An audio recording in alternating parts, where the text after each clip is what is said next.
ഒരു കല്യാണമൊക്കെ കഴിക്കണ്ടേ എന്ന് ചോദിച്ചു. ഞാൻ പറഞ്ഞു കല്യാണം അതിനെക്കുറിച്ച് ഞാൻ അതുവരെ ആലോചിച്ചിട്ടില്ല. എന്നാൽ പിന്നെ ഇവർക്കൊരു മകളുണ്ടല്ലോ, ആ മകളെ കല്യാണം കഴിക്കാം.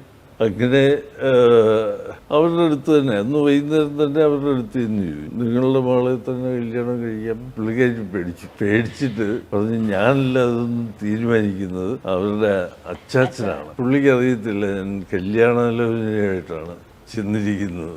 പുള്ളിയോട് കാര്യം പറഞ്ഞു, നിങ്ങളുടെ മകളെ കല്യാണം കഴിക്കണം. പുള്ളി വരണ്ടു, 18 വയസ്സായിട്ടില്ല. ഞങ്ങളിപ്പോൾ ആലോചിക്കുന്നില്ല, ഒരു 1.5 കൊല്ലം കഴിഞ്ഞിട്ട്. കൃത്യം 1.5 വർഷം കഴിഞ്ഞപ്പോൾ ഞാൻ വീണ്ടും ചോദിച്ചു, അപ്രാവശ്യം വേറെ പണി വല്ലതും ഉണ്ടെങ്കിൽ നോക്കാം. അതെനിക്ക് ഇഷ്ടപ്പെട്ടില്ല. ഈ പെണ്ണിനോട് ഞാൻ ചെന്നിട്ട് എൻ്റെ കൂടെ പോരെ, നമുക്ക് രജിസ്റ്റർ മാരേജ് ചെയ്യാം. ഒറ്റ കണ്ടീഷൻ എന്നോട് ആവശ്യപ്പെട്ടുള്ളൂ, എൻ്റെ വീട്ടിൽ നിന്ന് ആരെങ്കിലും കൂടെ വരണം.